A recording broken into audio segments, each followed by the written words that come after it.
get drunk so fast. I wasn't even drunk. What are you talking about? You couldn't walk. You were wasted out of your fucking brain. You're out of your mind. No, I got there, dude. You were drunk within 20 minutes of the party, but you're out of your mind, dude. Sloppy drunk. No, I wasn't.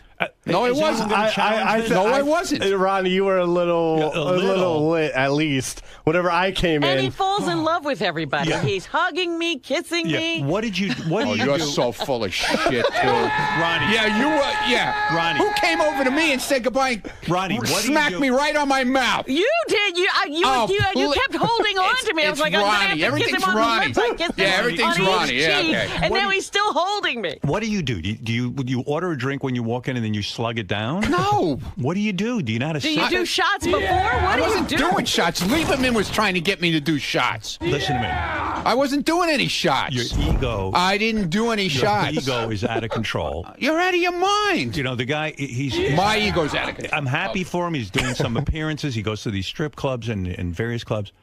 And I'm happy for him. And he's got his deals, whatever they are. But when you get drunk, you say dumb things. Okay. Like, I'll give you some dumb things you said, all right? All right. So we walk into the party, and a couple of people congratulated me on America's Got Talent. He gets loud, and he goes, "Hey! What? What about me?" You heard this? Okay. Yeah. What about me? Why is no one congratulating me on my TV deal? I can't talk about it, but why isn't anyone congratulating me? What are you talking about? So people start staring and looking because they get embarrassed. Yeah! Listen to me. You're drunk. You don't even know you're saying this shit. Okay. You sound like a retard. All right. That's the first thing you do. Okay. And it's a faux pas. You sound like a jealous asshole. Okay. If people are congratulating me, it has nothing to do with you. I didn't say it anything. I don't even know what you're talking about, but okay. Listen to me, Ronnie. This is what you said. Right. What okay, I about heard me? you. And you didn't stop. You keep going on in your drunken stupidity. Now, you get carried away. Okay. Now, then you get up and you have J.D. read the poem, which everyone was excited for. This poem, I don't remember much about it. Right. Some people think my boss is an ass. Some people think my boss is crass. And I'm sitting there like I'm embarrassed by this guy. Some people, in front of my wife, some people think my boss is an ass. This is the guy who loves you. Would you do me a favor, Robin, and explain to him that everyone kind of looked around and went, "Oh, my God." Right. Well, I'm not making this stuff up. What kind of a poem is this? This is a party. Yeah. Howard's throwing the party. Right. Why do I want to hear that some people think I'm an ass at my party?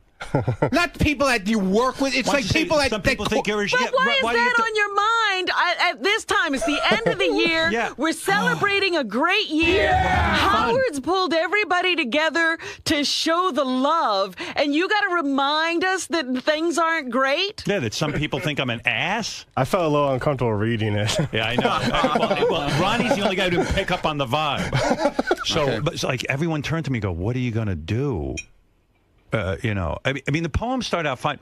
Although the poem started out, he rhymed the word night with night. Yeah. Yeah, he used the same word Could you twice. get the poem and read it? And by the way, I saw the poem before he read it, and I said, "Ronnie, you've used the same word twice in the opening, and if I were you, I would strike the Howard is an ass line." You did say it to him. I did say it to him. Well, and he just kind of looked at me and went, "Hey, hey, hey." Well, he had been saying earlier in the day, remember, that ass is in the poem, you know, because everybody was saying, don't be crass. To make a point. He says, no. Ass is in the poem, but it's in a nice way.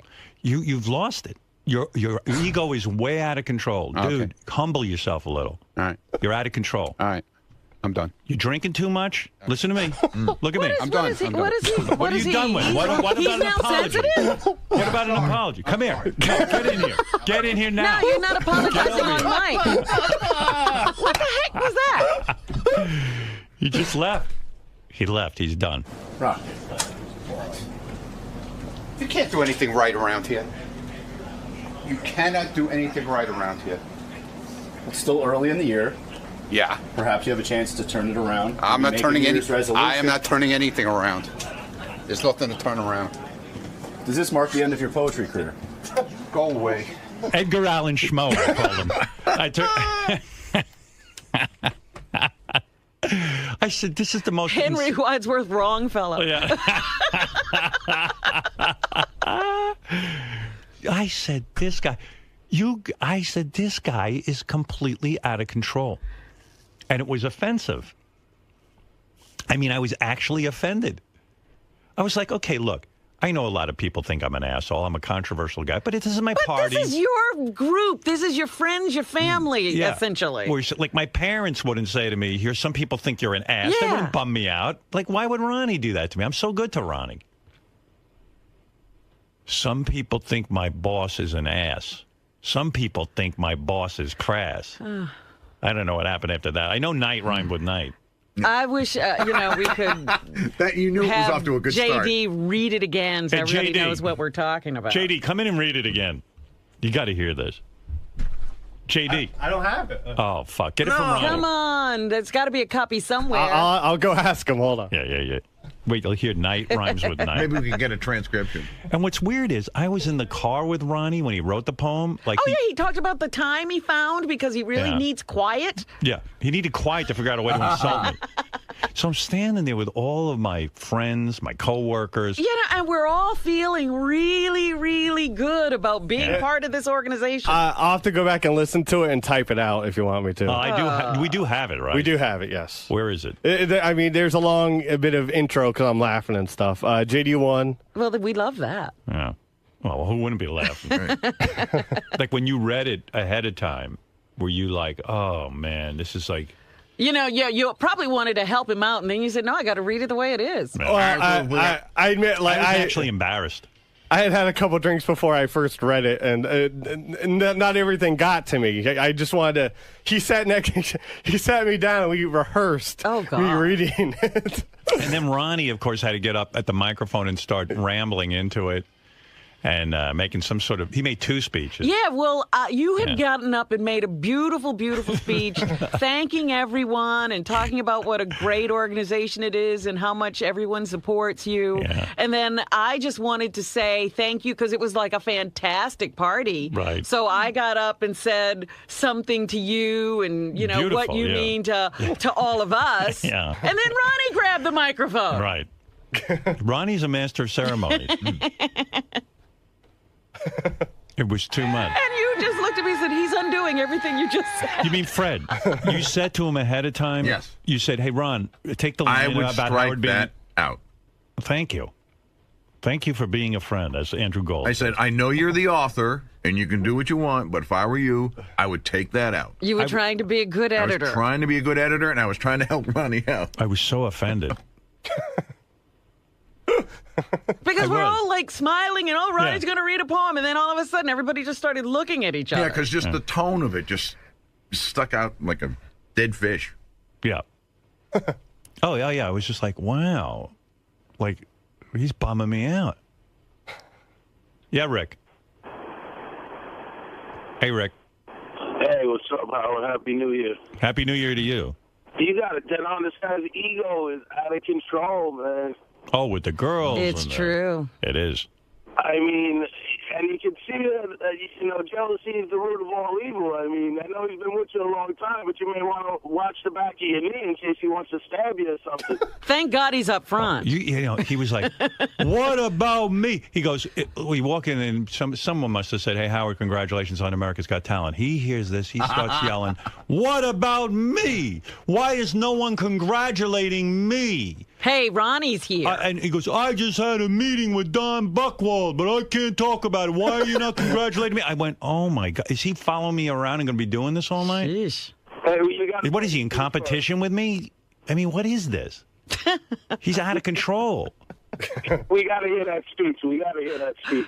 The only moment that I thought Ronnie was really funny, I'm standing there talking to Jackie Martling. Yeah. And Jackie comes over, and as usual, Jackie's like, hey, it's really good to see you. It's really good to be here. I miss you guys. And, what do you say to Jackie? So I go, Jackie, it's good to see you. You look great. And Ronnie's there like, he looks terrible. He's just screaming. He looks awful. Jackie's lost too much weight. I know. It looks like somebody stuck a pin in him.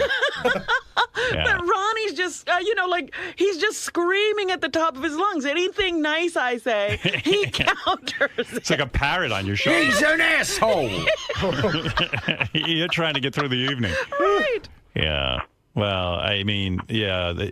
You know who was there? Red Peters, Yes. And he just seemed so sad sitting in the corner by himself. No one was talking to him. Oh, I tried to talk to him, but what do you say to Red? I don't know. He's got that filthy, dirty mind. I go, Red, how's it going? Hey, great to be here, Howard. He's got that Boston accent. Yeah, so happy to be here. Yeah, so happy to be here. And I go, yeah. And then I realize I have nothing to say to Red. I go, how's everybody? How's the family? How's the whole family? How's your whole family? And then he starts talking about some new album he's got. Yeah. He goes, we got a Christmas special coming up. And I was like, oh, okay. I think Red's divorced. I don't even know. Is he? I don't even know. I was. Yeah. I had to get away as quickly as possible. Yeah. That's why why Ronnie was behind me. That's why when I got up and made a speech, I go, hey, everybody, Red Peters is here. I was hoping to get someone to talk to him.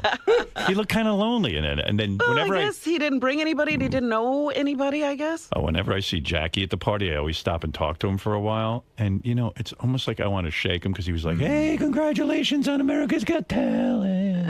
And I go, hey. I see you're doing well with that joke machine. I saw it was in a lot of stores. Is it? Really? No. So he goes, yeah, it's doing good. And I go, it drives me crazy because about a half hour after I see Jackie, for the entire half hour, I'm like, what the fuck did that guy do? I know. Well, that's why I'm sitting there trying to think of something nice to say, and Ronnie's screaming, he looks horrible. Well, I sit there for literally a half hour now, and even when I get home, I say to my wife, holy mackerel, this guy committed career suicide. I know. See, I even say, he goes, hey, America's Got Talent. I said, yeah, Jackie, I wish you were a writer on that show. They don't have any writers on that show. I go, yeah, I wish you, you don't know what to say, You were a writer. You were working for me. You were doing great. You had a gig as a writer. Yeah. I thought it was kind of sad when Jackie set up his joke booth at the party and tried to sell the sell joke machine. I actually bought something. You did. Good. Good Did you get a mug? You, Fred. I got him. I have 2 mugs. I woke up with a hangover. I said, who how do I get these mugs? Oh, how do I get rid of these? Unfortunately, I left them in the cab. But no, it was actually good to see everyone. Good to see Jackie and the whole gang. And so JD gets up to read Ronnie's poem, and I was just like, you got to understand, normally I wouldn't care, but it's like, we're all there. It's everyone from work. We're all having a good time, and everyone's just feeling very positive about what we do for a living. And then when JD's reading the poem that Ronnie wrote, which is supposed to be funny, and funny in a bad way. It was, but not this way. Everyone does a collective cringe because it's like, some people think my boss is an ass. Some people think my boss is crass. Not me, And I was just like, oh, that's right. There are people who think I'm an ass. Thank you for bringing them to the party. And I was kind of standing proud. Like for once I wasn't hunched over. And that hunched me right back over again. Here's JD. I don't know how good the audio quality is. It's decent. It's decent. J.D. Hallmeyer, my best friend in the whole world. Yeah, and I like Ronnie goes, I'm not drunk. I told you, he's in love with everyone when he's drunk. J.D. Hallmeyer, my best friend. Yeah. He was so wasted, and he was wasted 10 minutes into the party. Sloppy wasted. At the Stern Show is going to read my party. His party. And it's my party. He's going to read my party. Because he thinks it's his party. I guess. Yeah. Party poem. We rehearsed it. He promised that he would read. And he goes on and on. This is the host of Ronnie's block party. Yeah, and you're hoping that Ronnie just will finish his speech quickly and get off, but he just goes on and on. It the right way. He will not laugh. He will read it. Like Beth doesn't listen to the show that much, so she was kind of like, what is this? They're going to read a poem now? I go, yeah, it's a thing from the show. It's funny. And then he read it, and I was like, people think my boss is an ass. And I was like, what's funny about this? I mean, I guess it is funny. Shut up, asshole! Stop it now.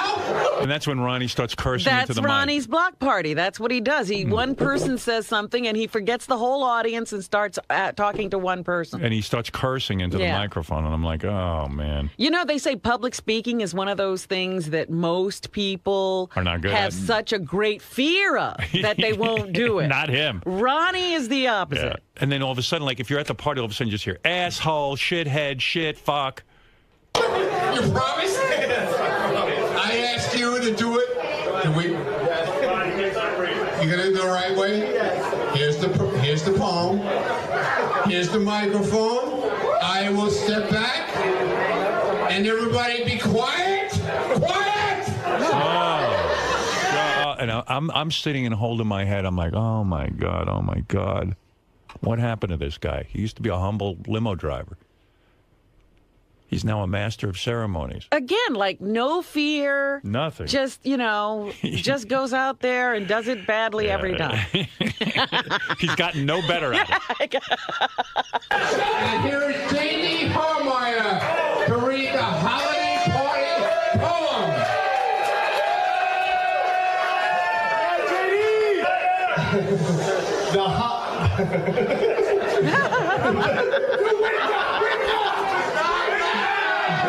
The holiday party. I don't know why we can't mic this properly. We are a radio. Well, he was at the PA, right? He was, holding the microphone.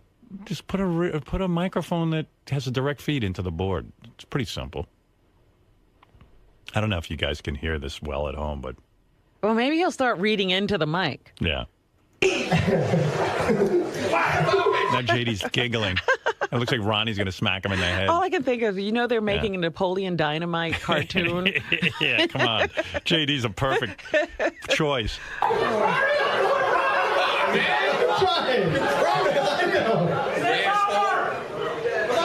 At this time every year, we have a party to celebrate our year. Year and year, right? What is it? Every time of the year. Yeah, he did. It was like a double rhyme. Right, a party to celebrate our year and year.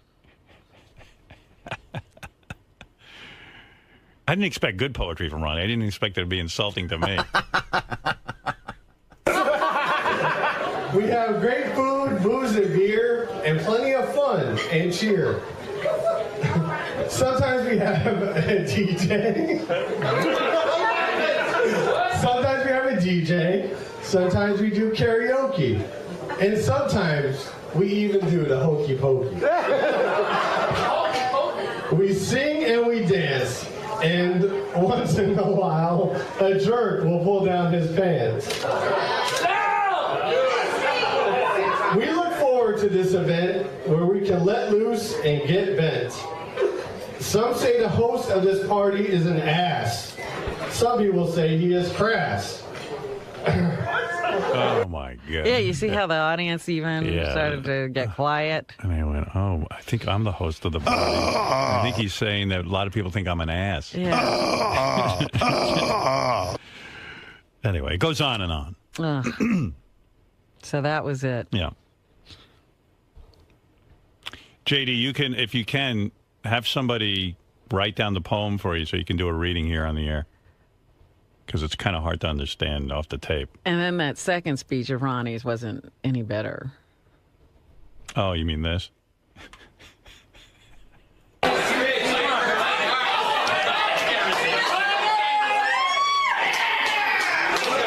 you, Robin. That was a great speech. But mine is going to be better. He got real competitive when he got drunk. Like he was like, hey, why isn't anyone congratulating me on my TV deal? And Robin, now I'm going to do a better speech than you. Yeah, that was great, but I'm going to be better. Do you really think you're going to be better, Ronnie? Why set it up that way? And he already spoke. Yeah. It's enough. People are getting a headache. It was actually like, it should have been done after that. Yeah. You and I spoke. It's enough. This is a man. It was like Ronnie's block party. Yeah. Yeah. We got a treat. Ronnie was the host. Most people pay for that. Yeah. We got it for free. Hey. Something interesting about this Doug speech. Z. Goodstein, ladies and gentlemen, yes. Happy New Year. Happy New Year. I went to dinner with Ronnie almost 2 weeks to the day after the party with Benjy and Richie Wilson. Right. And we were talking about the party. Right. And he was like, well, I said, we put a clip reel together. We pulled a bunch of clips. He said, what'd you pull? I said, Howard's speech, Robin's speech, JD's poem that he read, from your speech, and your speech. And he said, what the hell are you talking about? I said, don't bust my balls. Stop it. I didn't make a speech. And he was dead serious. He had no recollection of it. So he's drinking so much he's blacking out. And then Benjy had it on his phone. He said, Ronnie, here. So he played like 2 seconds. I said, stop. Don't play anymore. Right. You'll hear about it on Tuesday. You made a speech. He really had no idea. He does a thing where he's literally drunk at the beginning of the party. How do you do that? I think he does shots. I don't know. I don't know. But he's I can't to speak to what happens, but it's nuts. All I know is he was wasted. I mean, because it wasn't that late. But he functions very well. Like, he doesn't fall. He's amazing. But I saw him like kind of stumbling around. Well, Stephanie's holding him. Well, he doesn't up. really fall. He doesn't black out. He's a party animal. Yeah, he is. He really is. Dancing. Yeah. He doesn't know he made a speech? He wasn't goofing on us, and he thought we were goofing on him. So here he is, uncontrolled id, and he right away is competing with Robin for the best speech. Robin, your speech was pretty good, but now let me show you how. Let me show you how master at work. Let me show you how the host of Ronnie's Block Party handles it. I'm a professional. Right. Who took me from a limo seat. I sat in a limo in a broken down limo car, and this man took me. Oh, I wanted to just jump out a window. And you know what? Like, when I was standing there, I said, everything's about him. Yeah. I took him out of the limo, and I want to get him back in the limo. It's like taking a genie out of a bottle. It's like, you don't know Ronnie. Ronnie used to be a limo driver. Yeah, you don't know. The superstar you see in front of you wasn't always this man. Believe it or not, I was sitting in a limo. From a seat to being a star right now. Oh, boy. Oh, he's such a star. You're not going to believe this, but I used to sit in a limo. You kids. The star that you see in front of you. This is no overnight success. When he started yelling about when are people going to start congratulating him. A Fox TV show.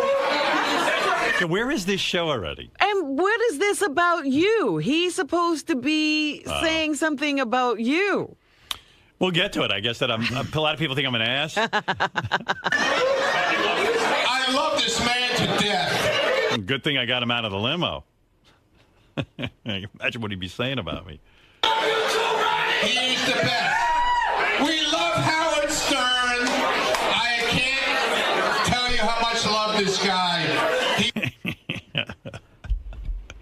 I can't listen. Can you? I'm fascinated by every word. Okay. He's the best. 26 years with him. You can't be with him long enough to know how great he is. And his new wife, Stern. I've been with Beth 12 years. My new wife. Beth goes, I'm your new wife? I go, he's wasted. And I said, he's going to keep talking unless someone... I had someone go over and grab the mic from him. We love her to death, too. It's the best thing that has ever happened to me. To him. What happened to him? Nothing. Best thing that ever happened to him. I just want you to know, brother, you are the best, man. I love you, man. All right. And I'm like, okay, sit down. You are the best. Everybody, drink to Howard Stern!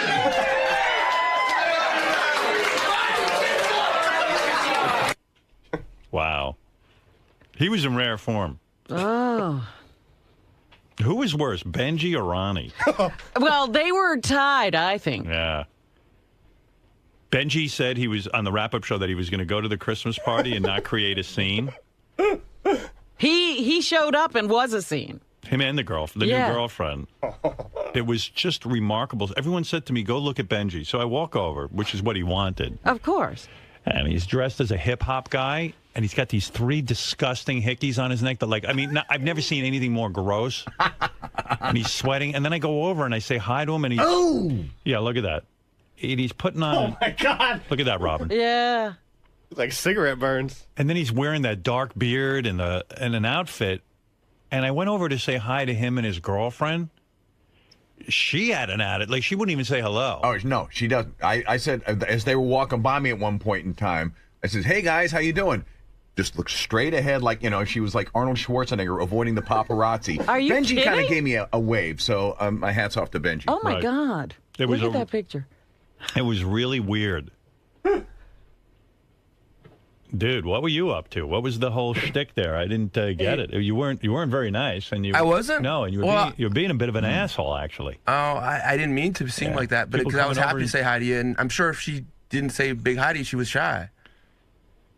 I'll talk to you off the air about your relationship. No, there was nothing shy about. Some real serious advice. All right, talk to me now, man. Yeah, that's okay. I would like to hear it. She was saying how nice you seemed. She was saying she loved. How would she know? I mean, I walked Because you over spoke to her, even though she didn't speak to you. You guys like sat down. It was a weird vibe there. What was the whole outfit and the getup? I thought you didn't want to attract attention, like with the rapper. I mean, you don't dress like that, do you? Normally, I mean, what was that? I mean, there was something. You were going for something. That's me.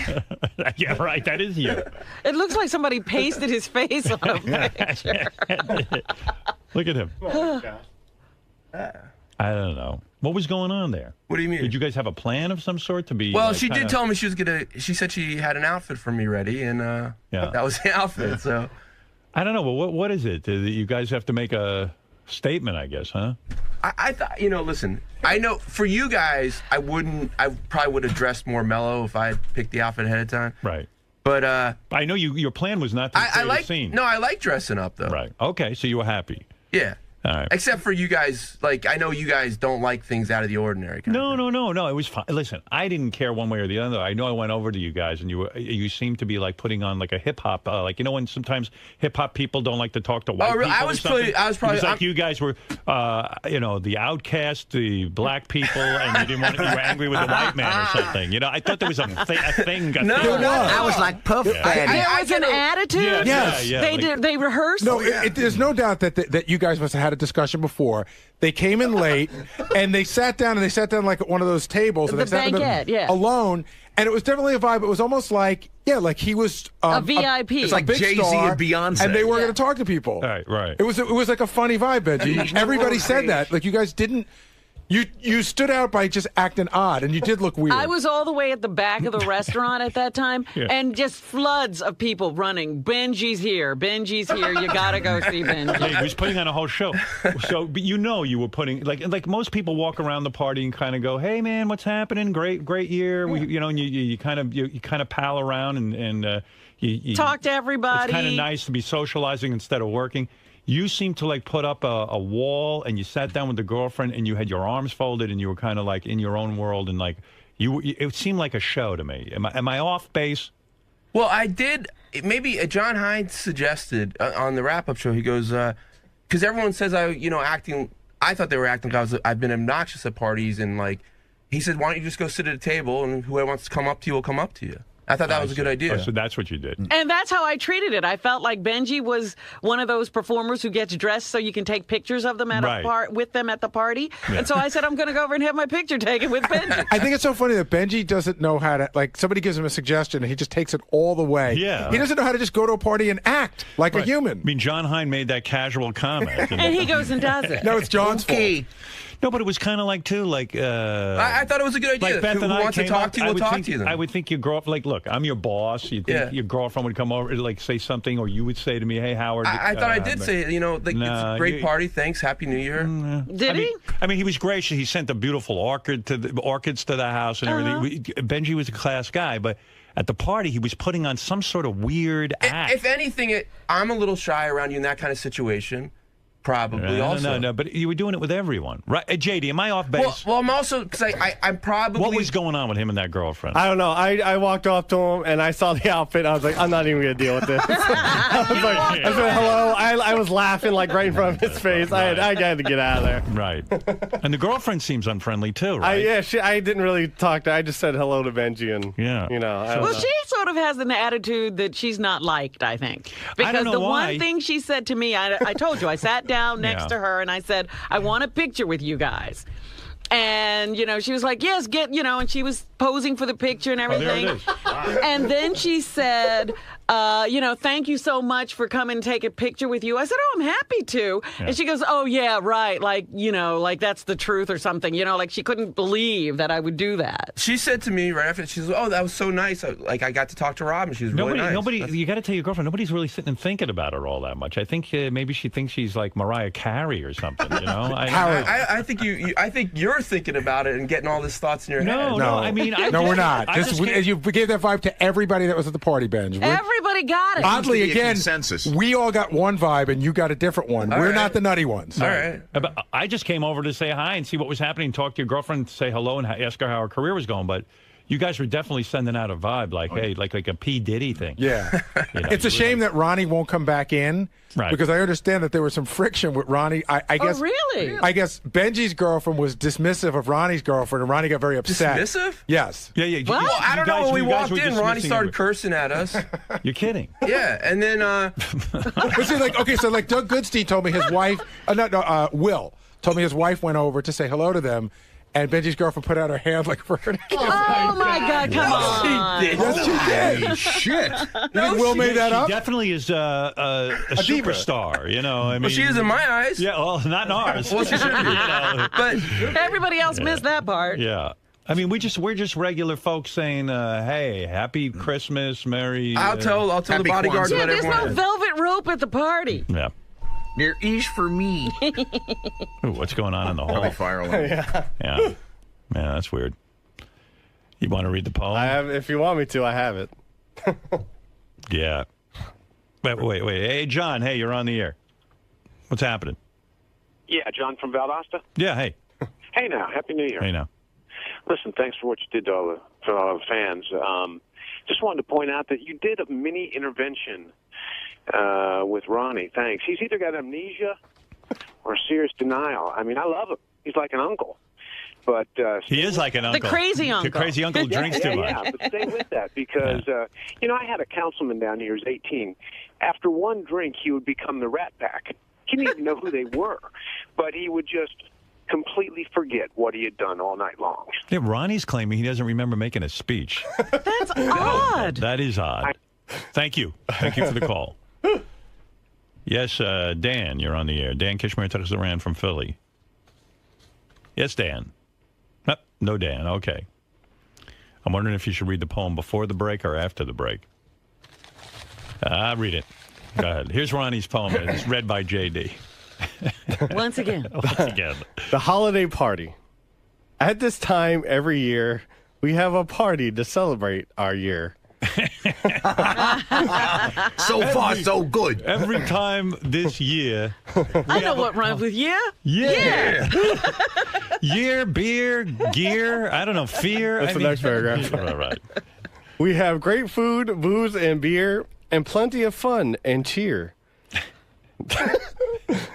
Sometimes we have a DJ, sometimes we do karaoke, and sometimes we even do the hokey pokey. Right. We sing and we dance, and once in a while, a jerk will pull down his pants. That must be Sal.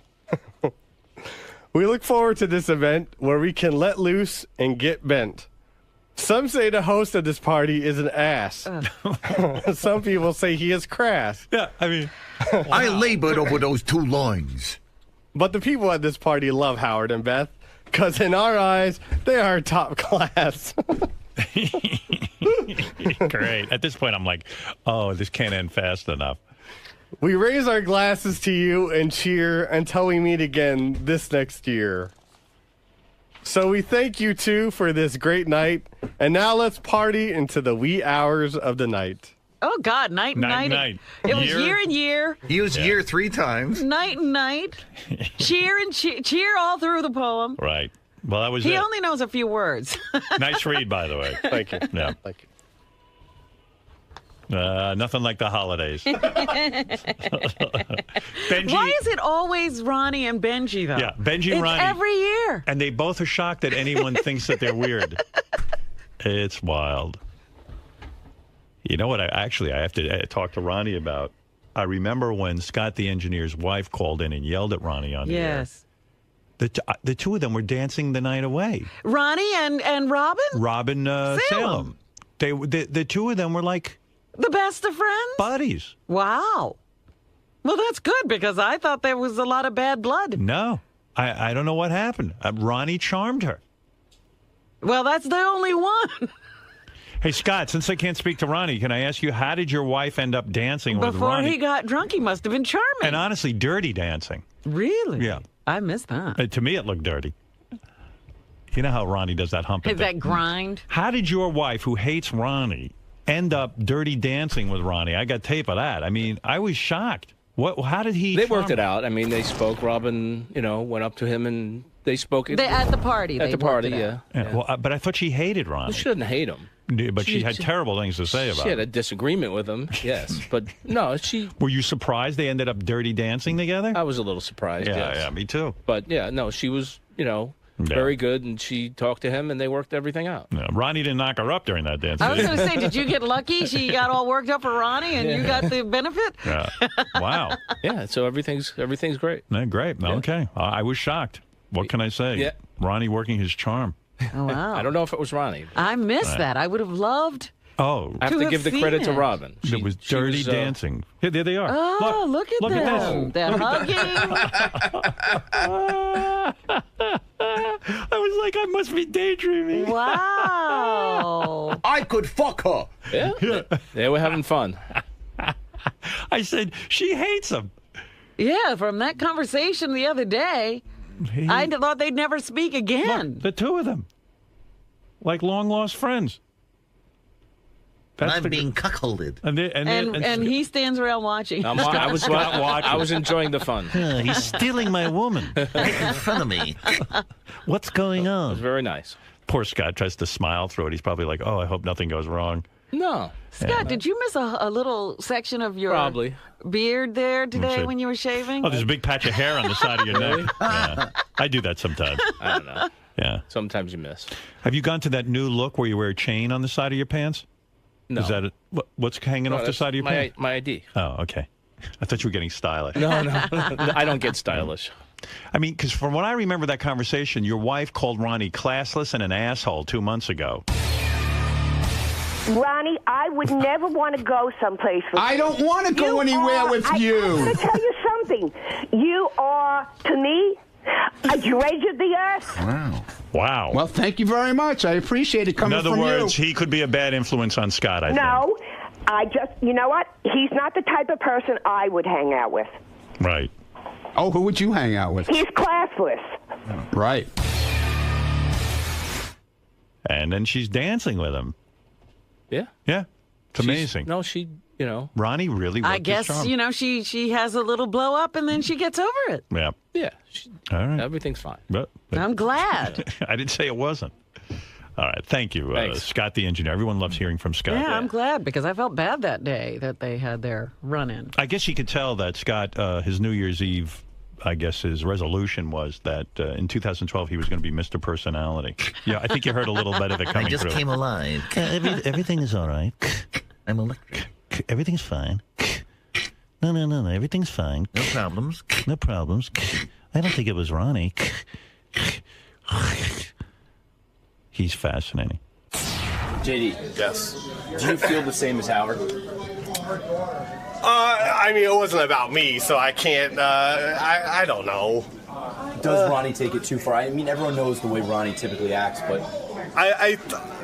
I think Ronnie meant it. Listen, Ronnie wasn't trying to call Howard an ass, but, he brought up that people think of him that way, and Howard has said he's very sensitive, so I don't know. You're around Ronnie a lot. Do you think he ever thinks before he speaks, or do you think he just blurts out whatever's going on in his head? Depends.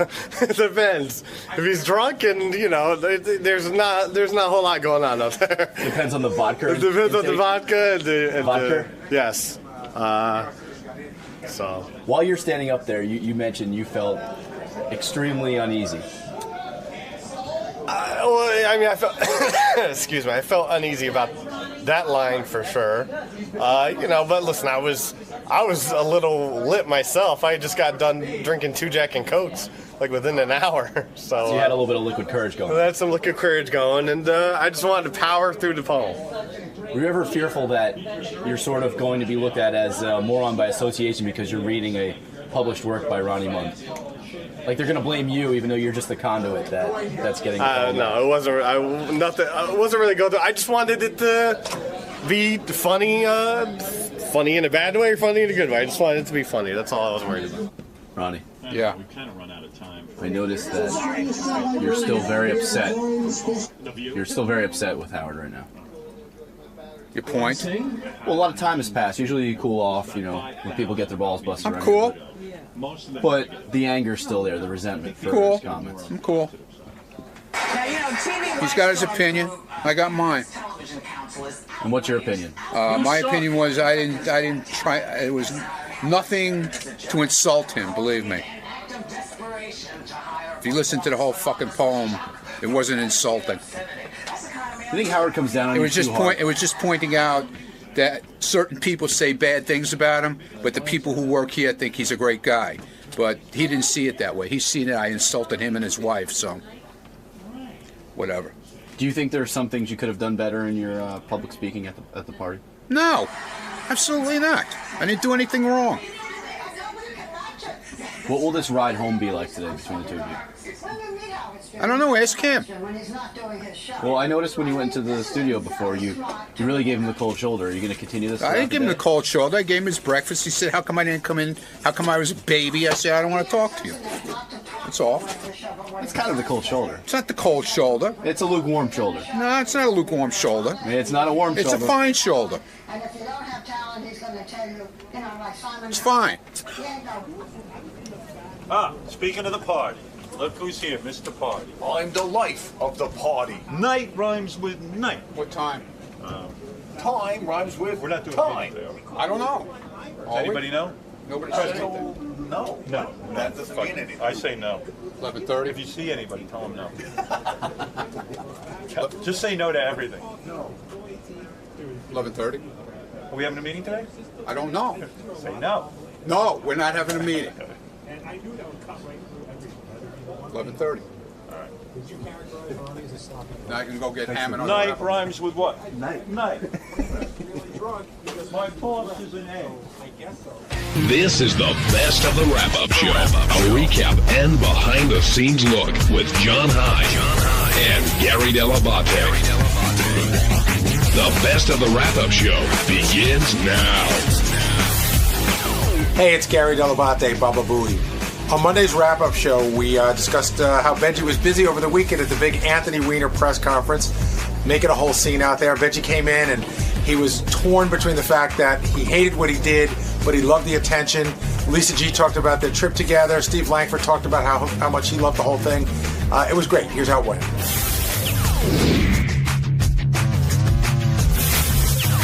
We're talking about the Anthony Weiner press conference for his resignation, what Benjy did, and Howard's reaction to it. Do you think Howard liked what you did?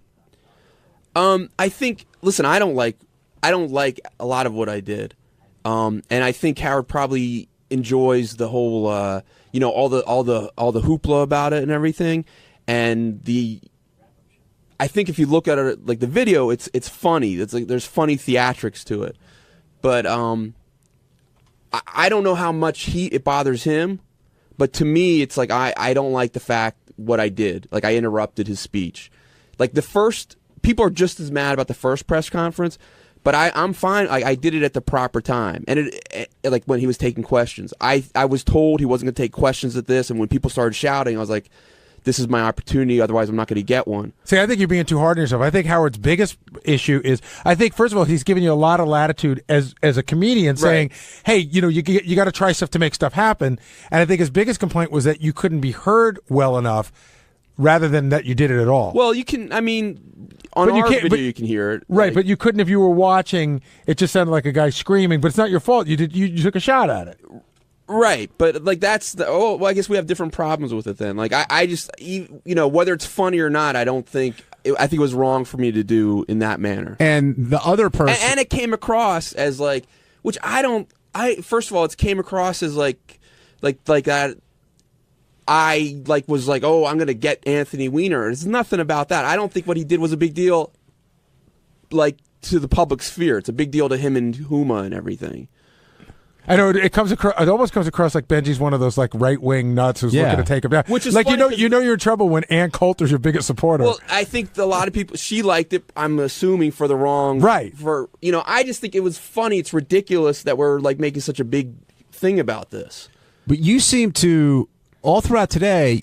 I wouldn't say you're apologizing, but you keep saying you did it wrong, but you wouldn't have had the opportunity unless the other guy. And a better thing would be to just have not done anything at all. See, I'm looking at I do love it. I'm not going to deny. I love every fucking tweet, every fucking newspaper article I was in when they got things right. Your photographs on homepages of major websites. Look mean and stuff. You held your own press conference. Right. That all stuff was fun, and I love that, but it's not what I did that caused that. I feel I have a real problem with, and I'm embarrassed about, and I have to figure out, like, I can't do shit like that I'm going to regret. See, here's what I enjoyed more about it. I thought Anthony Weiner came down, read a statement, had his eyes down, people started yelling, never took his eyes off the page. I felt like he was going to come out, read that statement, and leave no matter what. And whatever anybody said wasn't going to make a difference. I enjoyed the aspect of how upsetting it is to the press and how there's this unwritten law that the press thinks everybody has to abide by, that they think is an actual law. Like, if you could take them to press court, if you could take Benjy to press court, Benjy would be put in jail for life. Right, well, they were saying we spent 4 hours here, we waited for this moment, and you ruined it. Meanwhile, you weren't the one who yelled out the pervert comment. Someone else did. Howard clarified that today. Which I hate that, because I wasn't like, I don't... But I knew right away that wasn't you. You could tell it was a different tone of voice. But I just love that the press is angry at Benjy that he fucked up an already circus-like atmosphere. Well, that's the thing. You look at the reason why you're all there in the first place. Granted, you have an official resigning, but when you get into the story, it's ridiculous to begin with. You know what I realized it was like? Because there's a scene like in Animal House, like the parade scene, right? Where they take over the parade, and that's to me like one of the most hilarious scenes I've ever seen. Where they lead the band the wrong way, they're throwing marbles, they break up the float. That in my head was what was going on. But in reality, it's wrong, like, to destroy someone's parade. What was your intent going down there? To ask questions? Oh yeah. And I even said God, I don't even know if we're gonna get in. No, it was to do those questions. But then when we got there, we were like, they were circulating around. He will not take any questions. He will not take any questions. It's funny too, like Howard always says, when Richard and Sal make phony phone calls, and then they say we're going to call the police. Howard's like, you can't have a show where you tell people to call in and then say you're going to arrest people because you don't like the calls. If you're saying people can call in, so if you hold a press conference, unless did they check your credentials at the door? No. So if they're going to let anyone into a press conference, there's always the expectation that not everyone's going to behave, the way the redcoats did. Of course, but that doesn't mean it's right if someone does it. And I don't think it's, I would be very pissed off if we were out doing a live remote. I would be very pissed off if somebody busted up our remote and started screaming and yelling. We'd handle it a different way. We've had that before. We have handled it. We have people killed. No, but we've handled it a different way. Listen, we were in London and we were doing, somebody was singing a song parody, and this girl who was drunk climbed over like this wall where we were she was so furious. So I started to go after her to push her back, and Howard waved me off, and he's giving me the signal, give me a microphone. He tells the guy to stop singing, and he goes over, what's the matter with you? She's like, you go back to America, that's brilliant. Yeah. Howard wasn't upset by it. He's like, here's content. So everyone handles it a different way. The way we are on the show, if that happened while we were doing our show, Howard would say, "Hey, what's going on? Why are you doing this?" Try to talk to somebody. During the break, Benjy, we were talking about how you seem to be very apologetic and regretful for what you did, yet you also want to enjoy the glory and attention that came from it. Well, yeah, I do. I can't deny that I enjoy the positive people saying, "Oh my God, that was so funny." So I do enjoy people saying that, but I regret that I did it in the manner I did it. I think looking back, if I could erase it and none of this would have happened, because I would erase it. See, I don't think you have anything to apologize for in the sense that you weren't the first one to heckle and you weren't the only one to heckle. You were just the loudest and most recognizable person who heckled. I don't think in the scheme of things I did that big of a violation, but it was wrong. And I'm so anti-heckling. I mean, maybe if it was like a Hitler or something like that, and that's the only way you can fight back. But in a situation like this, where it came across that I'm being a bully to Wiener, that's not what I intended. It was supposed to be.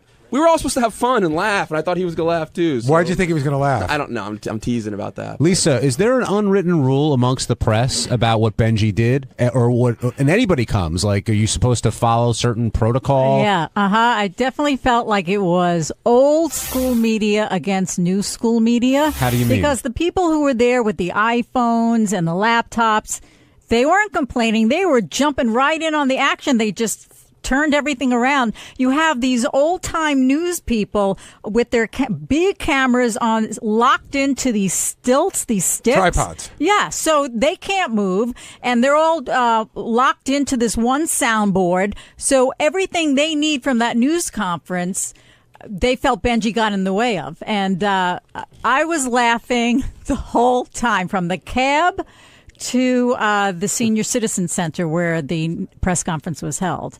While we were in the cab, this is what you didn't hear, Benjy was getting a little motion sickness, so I had to write down the questions for him. We were coming up with questions like, are you 7 inches erect, and things like that for the whole cab ride.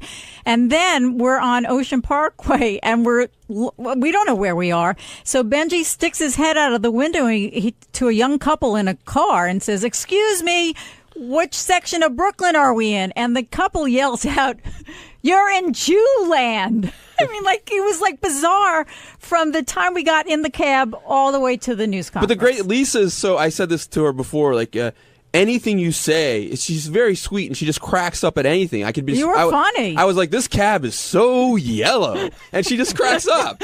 No, you were funny because we were writing the questions.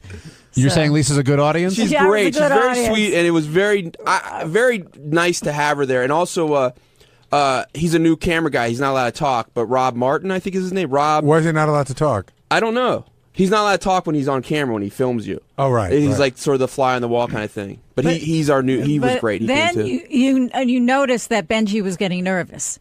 And then I got nervous because I was right behind him, because if they were tackling him and he was going down, I was going down with him because I was this close to him. But thankfully, the security guards, the cops, were really nice. See, I feel bad for Wiener, even though he brought this all on himself. And if I would have lived in his district, I would have voted for him. And I sort of, like I said, I know him a little bit, which is weird because, when I was at Jimmy Fallon, he was walking by and he saw me and he stopped in the dressing room and said hello.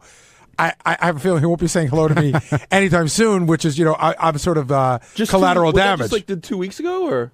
No, when I did Jimmy Fallon. Oh, okay. Back in December. But I played hockey with him a couple times, and he's even emailed me a couple times. I'm pretty sure I'm on the shit list as collateral damage from you, but that's the part, that's what happens when you work on the show. You have his email? I do.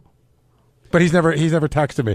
I was going to send him a note several times during this just to say, hey, I'm sorry for what you're going through, and I just thought that, I don't know. It's sort of like about me, not about him. It's sort of ego. And I was like, he doesn't need to hear from, if Bill Clinton sends him a note, that's one thing. But he sent me a really nice note when my dad passed away. He sent me a really nice guy. Well, also him being, he's a fan of the show. This probably comes as even though it's happening to him, he has to expect it. But again, when you're a fan of the show, it's almost like you want to go, I'm a fan of the show. Don't fuck with me. But the thing is, I hope a part of him, if he has a sense of humor, realizes I don't think him tweeting. That's his business. Well, Benjy, you saw the statement that Benjy released. Benjy's done way worse. Yeah, I don't think he's thinking about that, though, Benjy. No offense to you. I think he's thinking got a about great build. Why not show it if you look I think it's hard to go home to your wife and go, honey, I was just texting. Steve Langford, I see you lingering over there. What's on your mind? John, I just don't understand how any reporter could complain about what Benjy did at that news conference. Why is that? Because it was great material. Okay, so Steve, you used to work at what's the most, I don't want to use the word legitimate, but the most conservative news organization you ever worked for? I was a hostage at MSNBC for 2 years. So you're at MSNBC, and MSNBC sent you out to cover the story. Right. So if you're there to get tape and wiener, does it bother you when this goes down, or do you think this is as good of a story? This is gold. This is. But why? Because it's wild stuff. I mean, look. I mean, even the New York Times on Friday basically had Benjy in the lead headline. I mean. The New York Times realized in chaotic scene, Weiner quits seat in scandal's wake, vulgar shouts during announcement in Brooklyn. They got it. But as a quote-unquote straight newsman, aren't you there to get Weiner's resignation and his reaction? You're there to record and report on what happened. And what Benjy did was news, and it was very exciting. I think my struggle with it is I violated Weiner's rights. I don't think what happened. I don't think I violated the reporter so much. I violated his right to give a speech in a forum that without being interrupted. But Howard made a great point. You did, but Weiner could also have gone on television on a one-on-one type of thing. He didn't have to have a press conference. Yes, you can he do it, chose to have the press conference. But that's like saying a woman doesn't have to walk. I'm giving you an exaggerated situation. She doesn't have to walk out 3 a.m. in a short dress. Well, no, there's a difference because one is a rape and a crime, and one isn't. Mine wasn't that big of a thing, but morally, it was wrong. Did you see the New York Times blog? It said, every media circus needs a clown. And I think, Benjy, for the reporters who were there who got it, they were enjoying it. There were very few. Maybe, the woman from the New York Times, Ashley Parker, she got it. I don't know if you read her blog. And everyone else, they're, we're news snobs. Like, they didn't get it. You're disrupting us. So, I think Benjy held his own. Have you guys heard Lawrence O'Donnell seems to love it whenever it happens? MSNBC on Thursday night. Lawrence O'Donnell, 8 p.m. on that cable news network, practically featured Weiner and Bronk for the first 15 minutes. If you were so concerned about being wrong and doing the wrong thing, why do it? Well, it sort of seems like a joke, but I was serious. I tweeted out. I realized I was sort of doing the same thing that Weiner does. I was, even if I feel it's wrong, I was like, I got to do this. I got to do this because I'll get love, I'll get laughs, and it'll be so great. But as it was happening, at the press conference before he's giving his speech, I waited till about 2 or 3 minutes in to do it. I keep turning to Lisa G. I don't know. I don't want to be a dick about this. I don't want to be a dick, but I don't want to lose my opportunity to do this. So Lisa pushed you into doing it? No, not at all. Not one bit. Not one bit. She was not one bit. Hey, it's Sal and everybody. And on Tuesday's wrap-up show, we discussed me talking about my future. Am I coming out with a CD after the show was over? And am I writing the premises now? Of course not. I was drinking, and I misquoted myself. And if you don't believe me, I'm going to properly explain it to you in a proper manner on the wrap-up show, which you're about to see right now.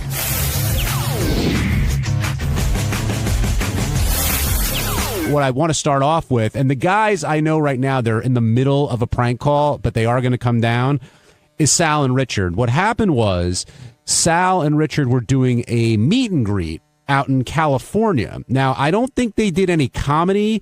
I don't think they did any performing. It was just literally spend some time with Richard and Sal, and believe me, that's well worth the money. Plenty of entertainment there. And when those guys are up in front of a crowd, Sal more so than Richard, I'd say, they'll always answer a question. They will never say, I don't know. They will never be at a loss for words. And Sal commented how and I want to make sure I get this right. They're personally working on premises for original prank calls after the Howard Stern show ends, which is basically saying we're taking all our good ideas and we're saving them, so when Howard hangs it up, we could put out a CD and do really well. And I don't think Sal, shockingly, realized what he was saying as he was saying it, and Howard pointed it out, and Sal said that he misquoted himself, which is a very difficult thing to do, and then explained how the present premises are for now, but the premises after Howard retires are for later. You know what, Ted? I think I pulled that. Would you hit clip number 1? It's news to me that all these premises are for after you retire, because we're using them now. Right. Well, that was the point I was trying to make. That was the point you were trying to make. Well, the present premises are for now, but the premises after you retire are for later. What? So there are premises. Premises will be written after you retire. That's what I would try to say, that once you retire, we're going to compile a list of premises and put together possibly. That's not what you said. I know. Well, that's where I fucked up. You really did, man. I mean, what happened to you in there? Story of my life. Well, did you hear the clip played back, with the clip that Howard played about what you said at the meet and greet? I put my fingers in my ears. I refused to listen. I just went, boo. But how did you find out about what you had said? And did you realize what was going to happen once Howard heard that clip? No, I had no idea. Because you're going to blame the alcohol? No, I mean, I was drunk, but I didn't put it together properly. That was the problem right there. I totally screwed up on how I, without sounding like my apology, how I presented what I wanted to say. And it was just messed up. What were you trying to say?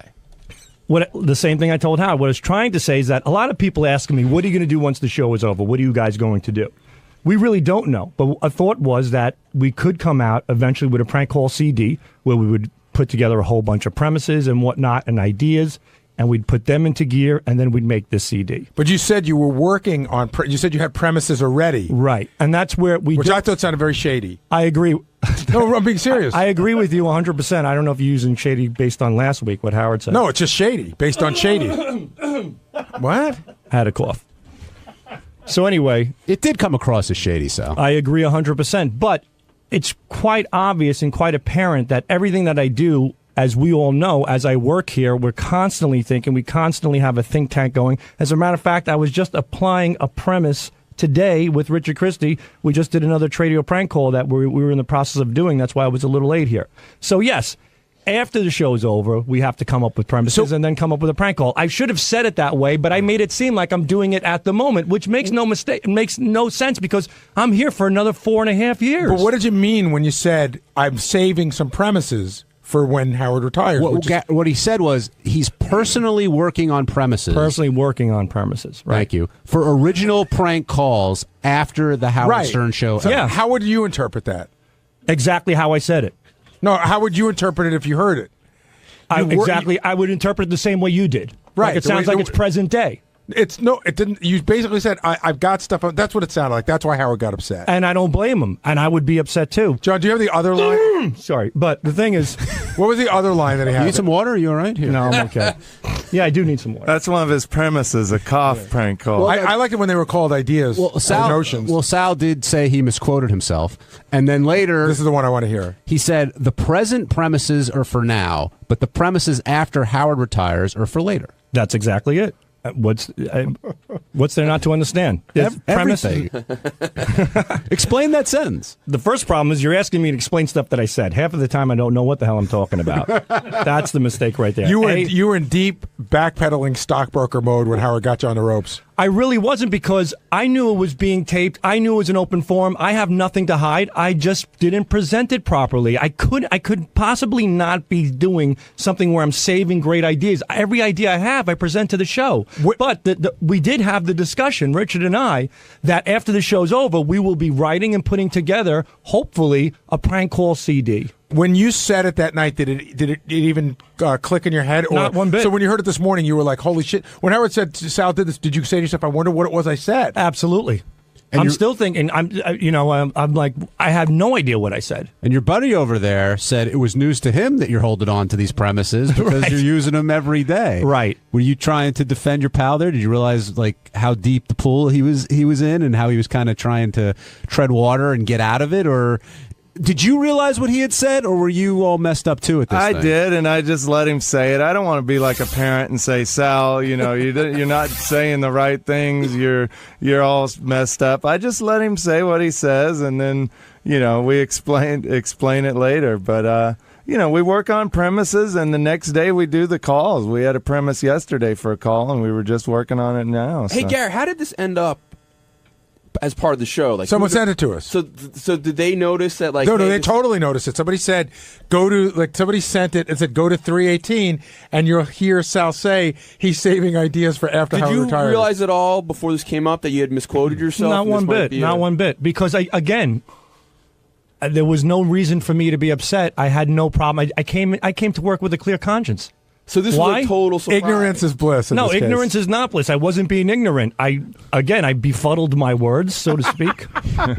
And that's all I can say. And if you want to believe me, fine. And if you don't, it doesn't matter as well, because I do apply my present day premises and work with Richard Christie here all the time. That's all I think about. My head constantly spins on present day material. Sal, I don't think anybody was questioning you applying your current premises to your current job. Right. The question was, it made it sound like you're setting aside some, or there are others that you're kind of banking for when the show ends, and that's where the problem lies. I can certainly see that, but I don't know what there could be to possibly bank. See, I thought that's what I got some pretty good ideas. I think they all start with the N word. That's what I thought. That's what I thought you were going to say, Sal. I thought you were going to say, look, there are ideas I have, or even ideas I presented that you don't like, but I think are funny that I would like to do in the future when I'm representing myself.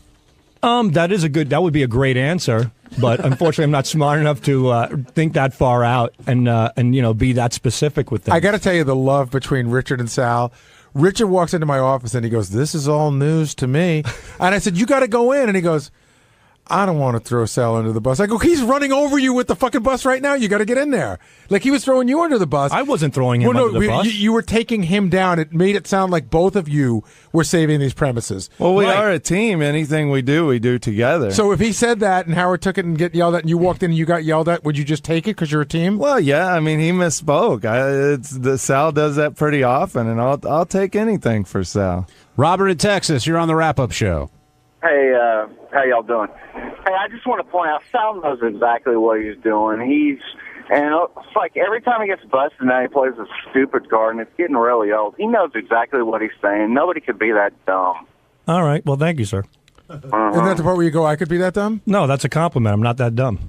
Usually you get you're a dummy. This guy's saying I'm not that dumb. So he's saying that you're evil and shady. Whatever. Anybody can make their own conclusion. That's fine by me. I could care less. Joe in Carolina, welcome to the wrap-up show. Hey, guys, I got two questions. First one is, do you guys think that Sal is truly shady or just stupid or maybe a combination of the two? And the second question was, when do Sal and Richard, do you guys get together on the weekend to plan these comedy shows or this plan of action, or do you do this during showtime? Plan what? Like the appearances? No, people. Yeah, No, people usually email us, and yeah, we set it up on the weekends. And did you use congressional? But do you think that? I think the question he put out there is Sal shady or stupid? Yeah. Well, Sal, how would you define? That's insulting on both ends. This guy could go fuck himself. I'm not neither shady nor stupid. You're smart. You're stupid. I'm smart enough to get on this show. I'm smart enough to take care of my family. I think I'm very successful at what I do. Everything I've put my mind to, I have succeeded at in every single capacity.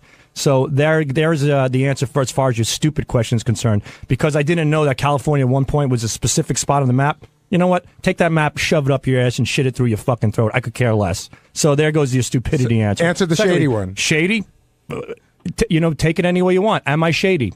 I don't think so. I've never done anything wrong. I went on this show. I said what I said. I told you what the answer was. I have a clear conscience because I did nothing wrong. I'm obviously here for 4.5 years, and everything I do, I apply to the show. And Gary, I would hope Gary, out of all people, knows that. He knows how determined I am to do the best that I can for the show. And that's my answer. And that's that. You've never done anything wrong? Who hasn't?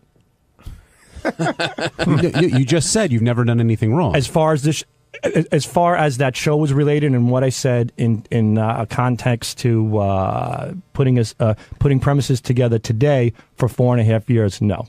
I love, because Sal's gone down this road a million times before. I love whenever anybody calls him stupid about, book smart stupid. He points out that he was smart enough to get on the show, as if, he had to take a test. On Wednesday's wrap-up show, I asked Scott DePace to come down to talk about evolution and how he feels God is involved. Well, Scott came down, and sure enough, Jason came down. And with Gary here, Will here, Benjy here, myself, it got kind of ugly.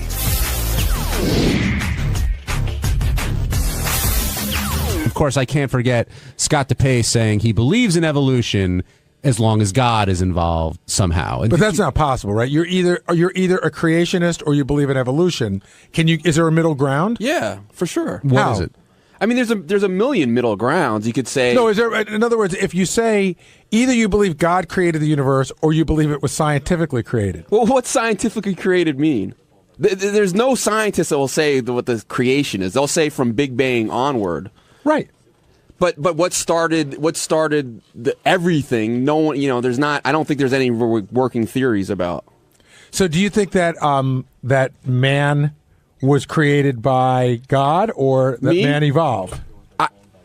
I think I could understand someone believing both. I don't have any. I didn't ask. Belief. I asked what you thought. I don't have a definite belief. I'm really into the Sumerian belief that aliens came down and genetically changed apes. All right, Scott. Big vortex. Scott. Yes. Okay, so you believe Sumerian? You believe in evolution, but you also believe that God had something. I was confused by your explanation.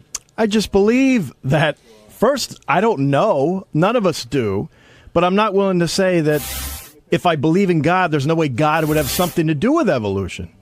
To me, they seem very obvious that if I believe in God and if it looks like there's evolution, well, maybe God had something to do with it. Right? That's confusing. Because I think they're separate. Do you believe in God? No. Okay, well, that's fine. Do you believe in God? I believe there's something out there, but I don't know if I would call it God. Yeah, I'm probably more with John. Well, a higher being of some sort. Fine. If you don't, all I'm saying is I do believe in God. And I'm not here to defend my religion. I'm not going to say. But if I believe in God, then therefore he could be in charge of anything that happens. He might not. He might. I don't know. So did God create evolution? Is that what you mean? Yes, that quite possibly could be what's going on. I don't know. But you said that you didn't believe that God, here he goes. Here he goes. The fat piece of shit. Go ahead. Wow, let him give him I told John specifically I was not interested in coming down. I didn't know this. If Jason and John, he said yes, but apparently God created he breaks fat his word. people too, and bald apparently people. John breaks his word, and certainly dumb people. Well, you good, said now you didn't want Jason down. John breaks his word. Stand next to me? Good. Now we're all even. Jason, did I invite you down here? No, Will did. Yeah, and Scott, I believe you your did word. because already Teddy. He went down and looked for me, and then he, in the same sentence, looked for Jason. That's not true. So he gets his marching orders from you. That's Teddy didn't. Oh, whatever. You believe whatever you want. But that's what I you saw do. it right in front of my eyes. You jerk off. You can't handle standing next to me. What is No, wrong you're with just you? a piece of shit. I don't want to have a conversation with you. Well, why don't we see what he has to say? Go ahead, say it. Don't be like Ebert. Let the autopsy come out. Go and then ahead, call him. asshole. You're so funny. See, I how don't much I need bother this. you. I have shit I could be doing right now. What, golfing? No, I'm working on a graphic. You want to do more drugs at work than All right, leave? hold on. Let's Jason, let's stay on point. Jason, do more drugs at work. And Jason, leave make your early? point. What? Scott said Say during it again, the conversation. Jason. What did you just say? During the conversation, that you don't believe that we evolved from single cell organisms. That's all I wanted to say. That you said that this morning. So I don't. What so it sounds to me like you don't believe in evolution. What I believe that I said was that I don't believe that we evolved from single cells without God or something else making it happen. I don't believe.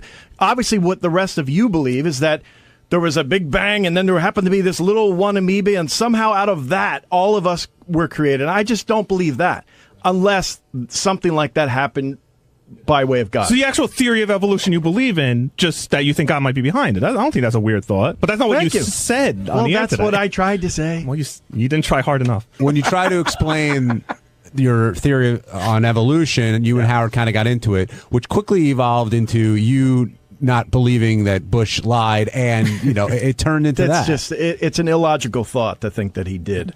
There's not 1 ounce of evidence that says that he did. There's plenty that says maybe he was wrong, but all of the evidence suggested that there were weapons of mass destruction. Well, no, there's a differing opinion for sure. That Howard's not the only person that holds that opinion. They're all illogical. But that's you talking. That doesn't make you saying they're illogical doesn't make it a fact. It means you disagree. It's illogical through a political bias, is what it is. You guys want to believe that he's some monster, that he went there just so we can die, have our soldiers killed, and steal oil. Well, you shouldn't say illogical. You should say I don't believe it. No, it's illogical. And you don't see it through a political prism?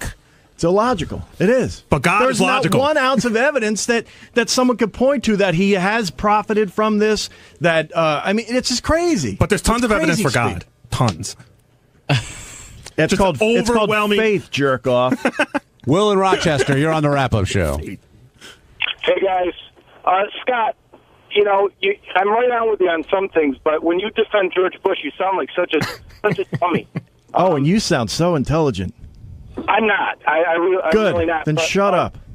But so witty. One of the things that Howard needs to get in line with is I'm in the education field, and the reason a lot of younger people, like the girls, the ages of these girls in the Miss USA, is the scientific community is moving away from traditional Darwinism and evolution as we would have known it when we were younger. So even a lot of atheists, like Christopher Hitchens, have come out and admitted that it looks like there might be some form of intelligent design.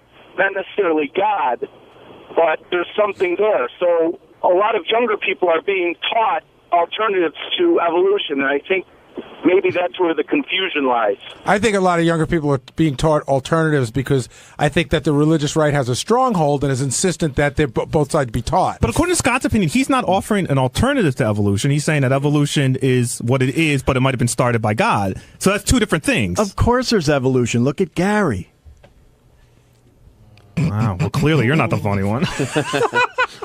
Listen, bald, dumb, and funny is no way to go through life.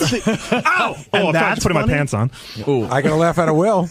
It was fucking dead silence in the room. Will seems like he wants to be on the side here, but listen, there's plenty of evidence that says that's illogical. What you just said. Totally. There's no evidence that Will wants to be on anybody's side. It's illogical. I've seen his face. If anything, he should want to be on your side. You drive him to golf. I drive him to golf. Yeah, you guys go. You're his golf buddy. He and I don't hang out. We're neighbors. He gives you video caddy plugs on the wrap. Hey, Scott, do you believe in Why am I here, Scott? I'm not like. You mean on Earth?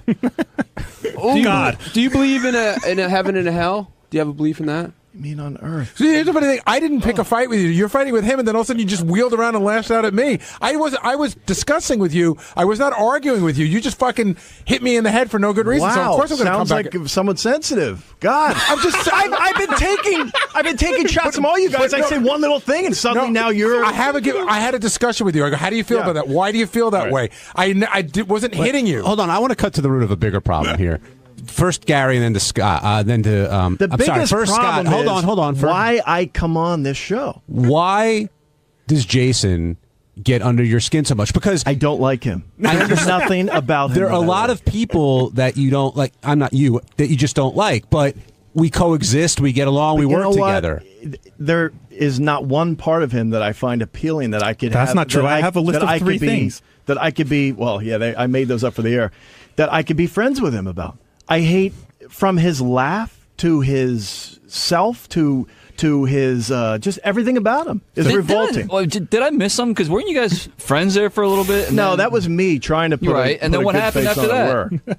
And then he is continually an asshole, so I just, that's it. It's so funny. I really hardly ever think of Scott. You are so consumed with me. I'm not. Dude, you don't hate the only time I think of you is here. I don't have these kind of feelings towards you, these intense feelings of hatred.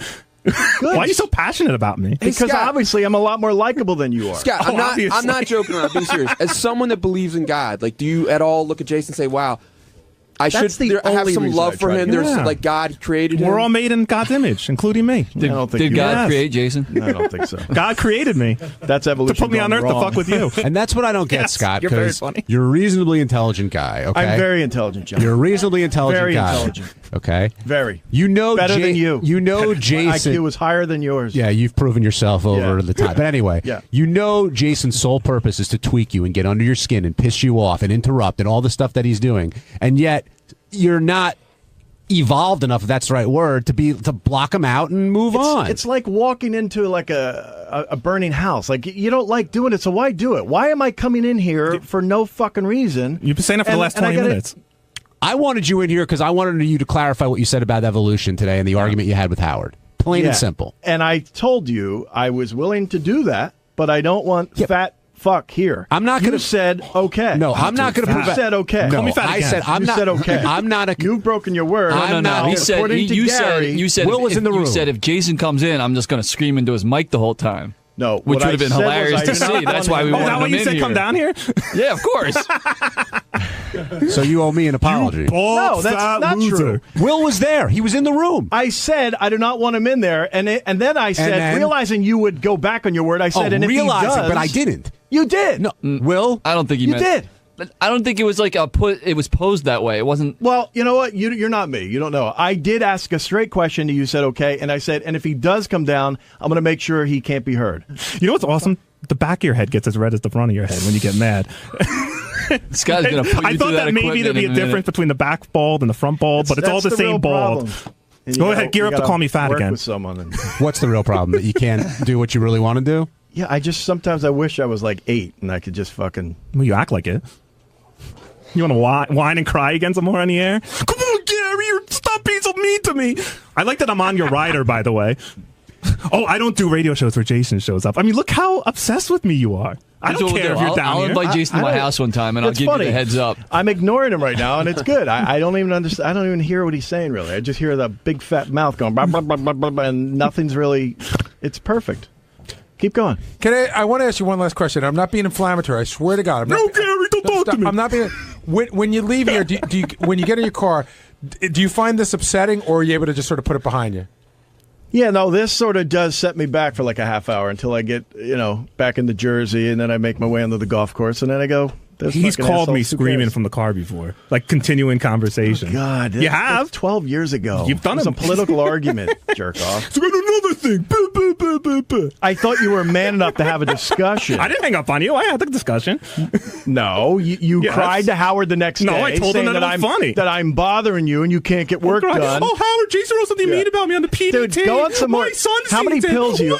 Man, you must be on a double dose of pills today, aren't you? You're really. I get my pills from the same guy you do. Yeah. What do you? You're just fueling his fire. Don't you know that? Exactly. What are you on? Lexapro? You're playing. Howard, Jason wrote something mean Scott, on the you're PDT playing today. right into Jason's game. Like, dude, I'm not playing the same game. I could care less what he does. Oh, I think you care a lot what he does. Well, I do care, but I mean, I'm not going to change what I do because of him. You don't cry. Didn't you once go to Doug Goodstein and trying to get me and Will stop being paid from Howard TV? Because you were upset about the way we treated you one day? No, never. Yes, you did. You told me, I went right to Doug, and I told him, why are we paying these guys? Wait, refresh my memory. Yeah. Wait, what was that over, though? That was over something. That was over you screaming at Will over the intercom. No, it wasn't. Yes, it was. No, it wasn't. Yes, it was over. You guys weren't doing something you were supposed to do. Right. That's what really, that's what it's about. Did not change anything. But I'm just saying is, if you're going to accuse me of whining and crying, you're the biggest whiner and crier in the whole fucking world. Because you came back going, I'm sorry, we'll start doing what we're supposed to do. Well, they wanted to get paid. Yeah, exactly. No, Doug came to me, he's like, look, I don't know what Scott's complaining about. He came to me and said he doesn't want you guys to be paid anymore. I was right in front of you, jerk. No, you weren't. We talked in the green room. I was. No, you weren't. Now you're just making shit up. I wish I remember what the fuck we're talking about. You're not that smart. We'll give you a moment to remember. Steve, let's take a break. When we come back, out of here. Nah. No, come on. Oh, no, please, stay. Scott, please. I want to get your take on. I'm out of here. No, I want to get your take on Richard's wedding. If Howard should go. Not if he stays. And I also want to get your take on what Howard learned about his parents today and how anyone feels about getting that information. Jason wins. That's right. Is that how you want it to end? And the terrorists wins. This is the best of the wrap-up show. A recap and behind-the-scenes look with John High and Gary Dell'Abate. The best of the wrap-up show begins now. Hey, it's Gary Dell'Abate. On Monday's wrap-up show, we talked about Robin Quivers has a bit of a medical condition. We're not sure what it is. And we had a discussion about what it would be like if Robin weren't part of the show anymore. Also, we talked about Jimmy Kimmel sitting in for the first 2 hours of the show. All that and more on the wrap-up show.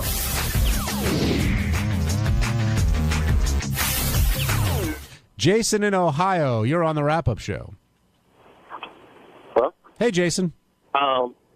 If Robin does happen to have something wrong with her, hopefully she doesn't. But if say they do have to go and remove something, do you think she would do it? Would she do it during the vacation to do that, or do you think she'd do it? If she has to when the show's going on, or I think because I've never ever heard the show without Robin being there. I think if it's life-threatening, she would go under the knife tomorrow, and Howard would make do. If she can schedule it for a vacation, I'm sure she will. But Howard did say, and he wasn't kidding, he does not want to do the show without Robin. He needs and wants Robin there. I mean, he could do the show without everyone if he really wanted to, but ultimately he wants Robin there. He needs Robin there. And it's funny because if you had heard Howard say, oh, you think it's cancer? I'll give you odds. You'd think he just doesn't care. And it's a really cold, unfeeling thing. But that's just the way the show works. And they did speak about it over the phone over the weekend. And hopefully it ends up being something minor and it'll just be a funny story for Robin to tell. Laura in Palm Beach, you're on the wrap-up show. Oh, John? Hi, Laura. Hey, how are you? I just wanted to talk about Robin and how it is unbelievable that she showed up for work today. Well, she went to a wedding. Was it in Pittsburgh? Yeah. With the catheter and the bag. But yeah, she doesn't miss work for practically anything. There are so many. I won't say like of you, but people at the show that have called in and said, "Oh, I don't feel good." Who are you referring to? Well, I mean, I guess Artie. Well, yeah, but that was Artie had other issues going on. We realized that Artie wasn't actually, didn't have a cold. Yeah.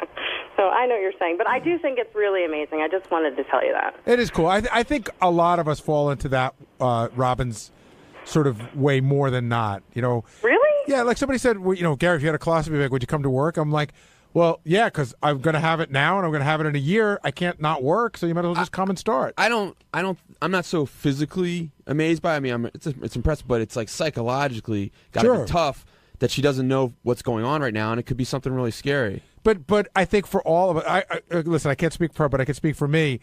Being at the show is one of the things that takes your mind off of that other stuff. I would if she were sitting around wondering, oh, I wonder what's going on. The worst thing would be to not be here sitting in bed wondering what's going on. That's the worst thing you could do. You sounded a little out of it, Gary, with that interview that Lieberman did. Hey, I got to point something out, by the way, because I saw a lot of people on Twitter commented about this, and Jason, when I got back to the office, was really mad.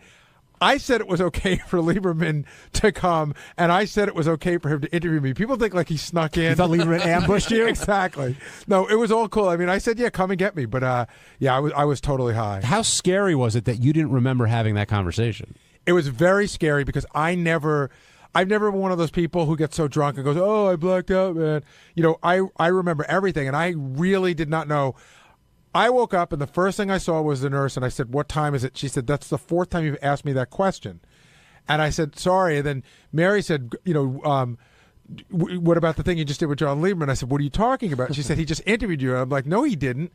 And even when we got home, like the whole day went through and the whole weekend, and I just didn't remember it till, he sent it to me and I heard it.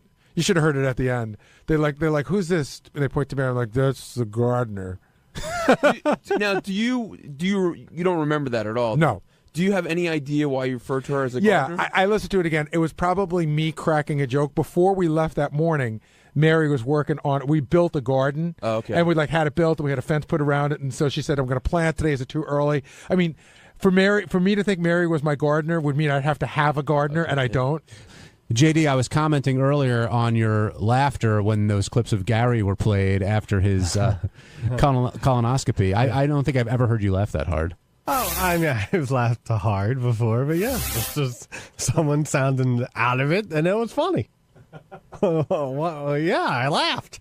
Just struck your funny bone? Is that what you brought me down here for? Because I laughed at Gary? That was one thing. Sounding groggy? No, that was one thing I brought you down. Oh, okay. What are the other? Well, you're probably the biggest Kimmel fan here, and that's why I wanted you down here. All right. He's a funny guy. I don't know if that's true. I think he is. I think so? Yeah, I do. I was going to ask you, though, about your relationship with Jimmy, because you guys, I mean, I know you're a huge fan of his, but you sort of had a little bit of a rocky road. Yeah, we got over that. We hung at Howard's house last summer. I think Jimmy's really funny. I get jealous sometimes when I see the bits he's able to pull off as far as the talent that he gets. It bums me out because I wish we were in L.A. because, I love what he's doing. I love watching that stuff. I love, I'm fucking Matt Damon, et cetera, et cetera. I think he's the best of the late night guys. It surprised me when I started thinking about it. I think he's the best. He's the best one. And I'm talking about Letterman and Conan and all the other guys.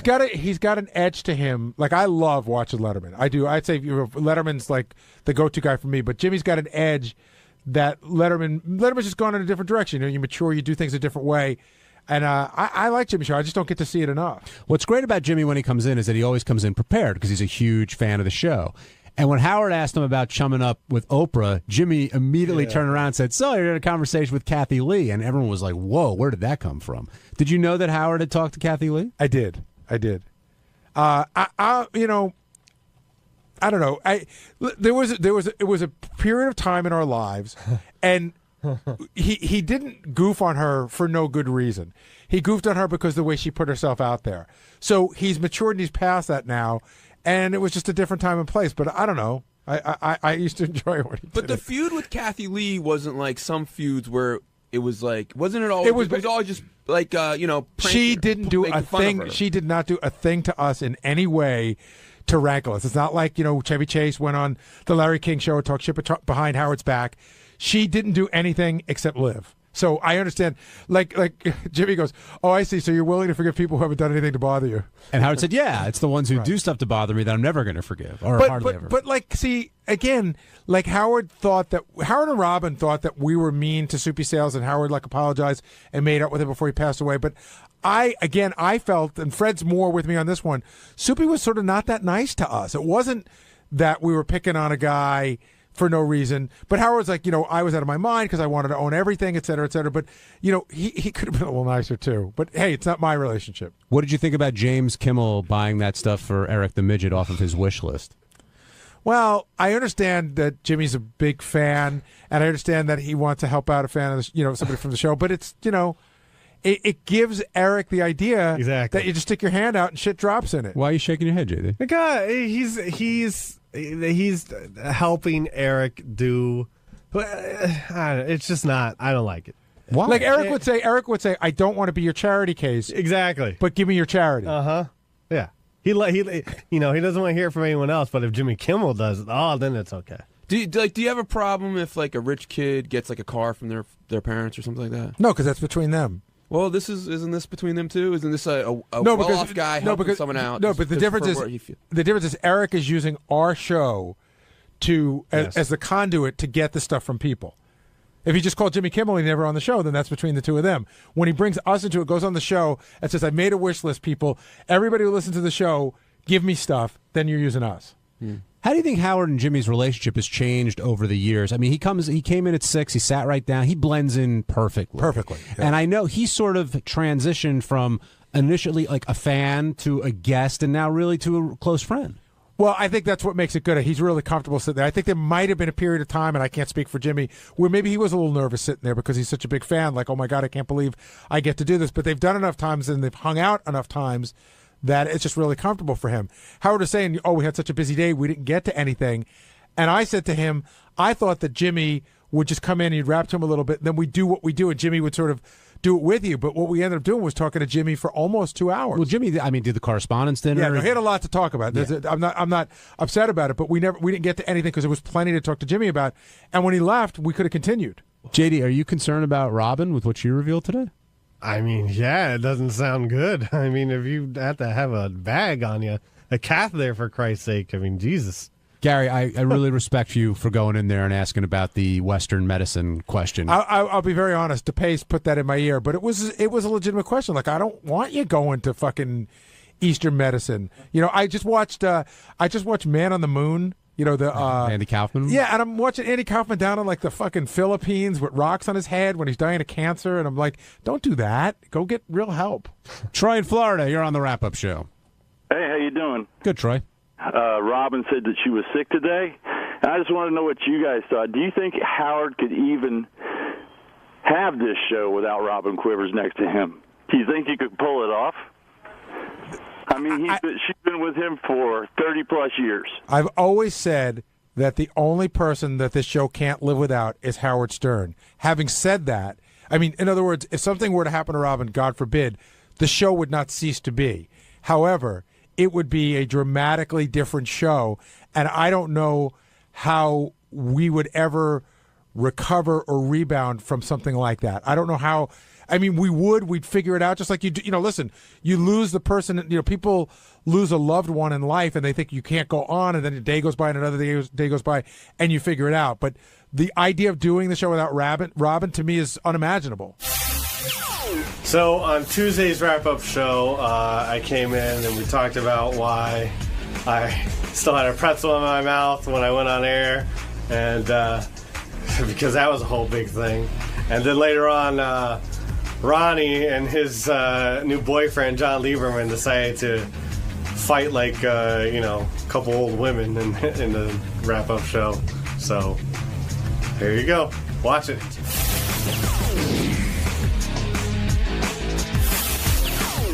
J.D. Harmeyer stopped by. Pretzel in your mouth? Pouch boy.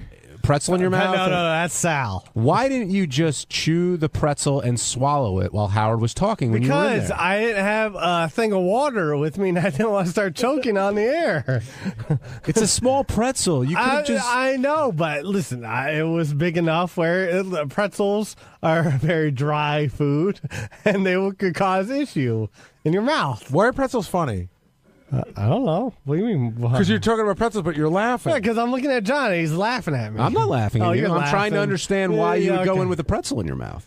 Well, that was a split-second decision that I should have did the opposite of what I did, which I should just spit it out. But I didn't think I'd be in and out on the air. I didn't know I was going to cause a whole thing. Based on what's happened previously, did you think Howard thought you weren't watching America's Got Talent, or only watching because you had to, versus like being supportive? I don't know. I don't even know if he's really thought about it.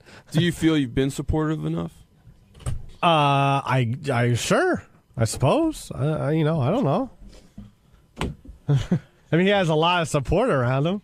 But we're talking about you personally. Yeah, do you I know. feel you've been like doing the right thing? And what is doing the right thing, Benjy? Did you watch the show last night? I did watch the show last night. The whole thing? Yes. Nothing but of the course. thing? It's part, not only am I a fan, it was my duty as a worker here. It was my job. So you were a fan of AGT before Howard got on? No. No, a fan of Howard's. And how are the reviews so far? So far, I haven't really seen anything negative, hardly at all. So they're all pretty positive. Everyone thinks liked Howard on the show. Now, since you watched it in such great detail, I'm sure you didn't miss Ronnie and Tony on the show.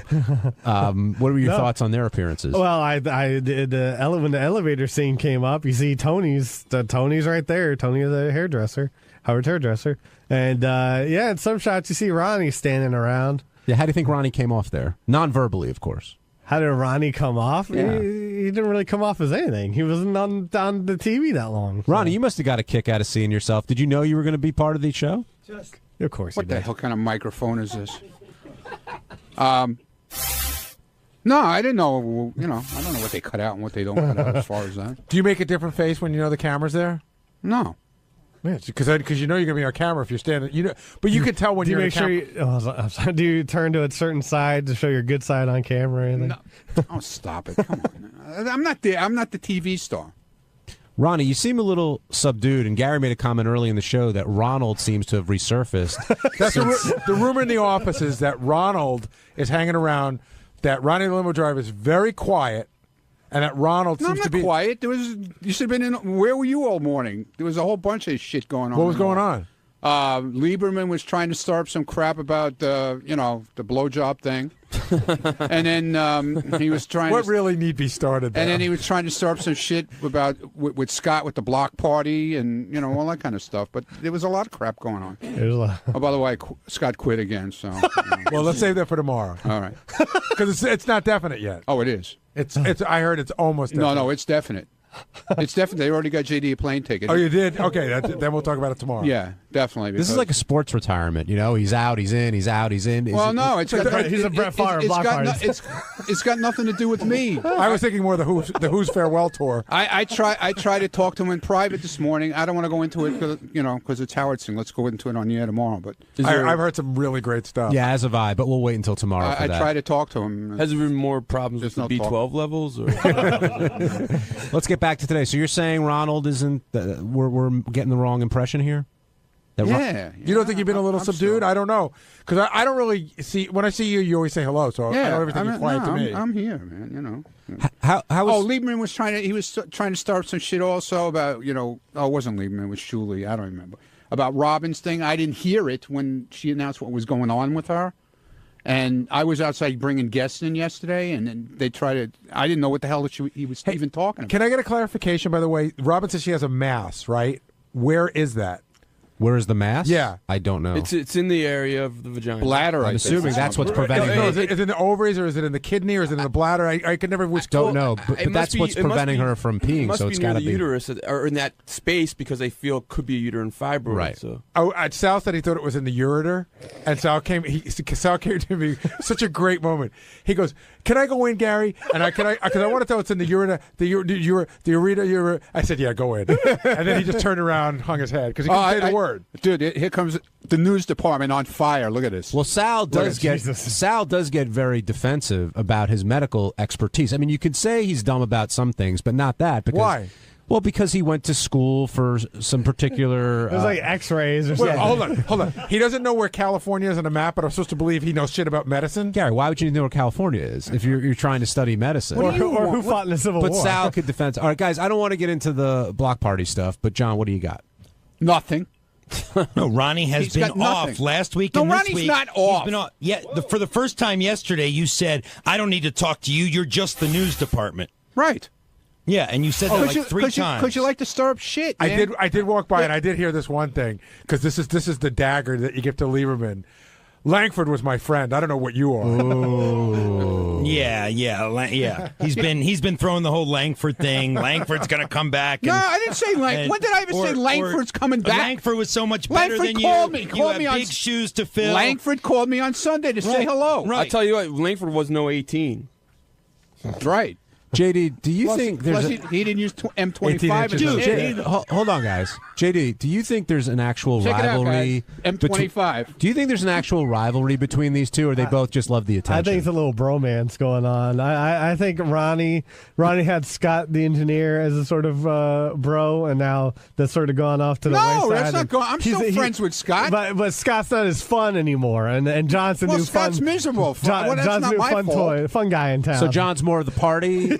No, John's no party, believe me. Are you guys telling me I missed the Scott the Engineer fun stage? Well, you haven't seen a picture of Ronnie and Scott in a fucking hot tub?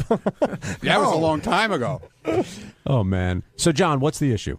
Well, everything I ask Ronnie about any day, whether it's the promise he made to Gary to get a colonoscopy, and then you backed off on it. You backed off. You said, "Well, it's the prep that's so hard." And then I didn't say I wasn't going to do it, did I? No, but you definitely stupid ass. backed I never off. said I wasn't going to do it. You promised Gary you would get a colonoscopy. Every question you ask me. But you had promised Gary, the executive producer of the show, that you would get a colonoscopy. God, excuse me, God. I'm sorry. No. And so then when I ask you, when I do a follow-up on Gary's colonoscopy, then you're all wishy-washy. Well, I don't have to tell you. I don't like the prep. I don't want to sit on the toilet all night the night before. Did I and tell you the same thing? Shit my brains out, so I will do it, I won't do it, and it gets annoying. I never said I will do it, I wouldn't do it. Hold on, John. But it's starting to get into Benjy realm where you can't get a straight answer. Why are you bringing Benjy into Hold on, it everybody. now, Ronnie, Ronnie, what are your concerns about a colonoscopy? It's a pain in the ass. Literally. Ronnie told me. But what? What specifically are you concerned about? The shitting out crap the day before and all that baloney. Ronnie never had to do and that. listen to what he sounded like afterwards. That's what I thought might have thrown you. But John, Ronnie and I talked about this, and I said, listen, you have an opportunity where you can really save yourself, something we couldn't do 40 years ago, and Ronnie's never had one, and Ronnie said that he's made the appointment several times and canceled it. Right. Why? I just told you. I speak English. But you haven't done any other medical procedures like that? Do you avoid going to the doctor? No, I go all the time. I go get the guy who sticks his finger up my ass, the whole deal. But I just don't like the whole idea of that whole thing with sticking shit up my ass and stuff. You just said you don't mind the guy sticking his finger up your ass. Now you think a camera that's... He loves it. You never know what they can poke. Look what they did to Wood Yee, man, that time. Holy shit. Oh, God. I didn't know you had such strong colonoscopy concerns. I do. I do. Whenever somebody doesn't want to I'll tell them. I won't fucking tell you, M26. Whenever somebody doesn't want to do something that they have a health issue about, they pull out some very obscure person who is like the one in a million that got fucked up. Yeah, look what they did to that poor guy, man. All right, there was one walking around with his stomach hanging out on the floor. Oh, God. Ronnie, how was Howard this morning? Was he excited about last night? Yeah, he was. And so was I, because I was there for everything, and I saw, all the tapings and everything, and then to see it all put together. How they edited it all together. It was awesome. Did it live up to your expectations? Yeah, it really was great. Ronnie, last night was so important to Ronnie that he taped Gossip Girl with his VCR. That's right. So At least I watched. Wait a minute. Let me finish. Let me finish. This is a reporter on the show, John. Let me finish. John Hine. Yes. John Lieberman is a reporter on the show. Thank you for pointing that out. Shouldn't he have watched the whole fucking show? You're saying he didn't watch America's Got Talent? He went to bed at 9 o'clock. He watched the first hour and then shut it off. John. No, I DVR'd the second hour. Yeah. When did you watch it? You didn't fucking watch it. I DVR'd. But you haven't watched it yet. I DVR'd the second hour. Did you watch it yet, though? Have I watched the second hour yet? No, I watched the first hour. Some reporter. I should rest my case. VCR or DVR, John? Yeah. Langford watched the whole show last night. Yeah, that's right. You got that right. I bet he did. But that hasn't stopped John from doing his job, Ronnie. He's still. It has, because he doesn't know. He doesn't know know about beat, the whole pal. show. What do you mean it's not your beat? Your What beat. What beat? My beat is asking you tough questions, asshole. Everybody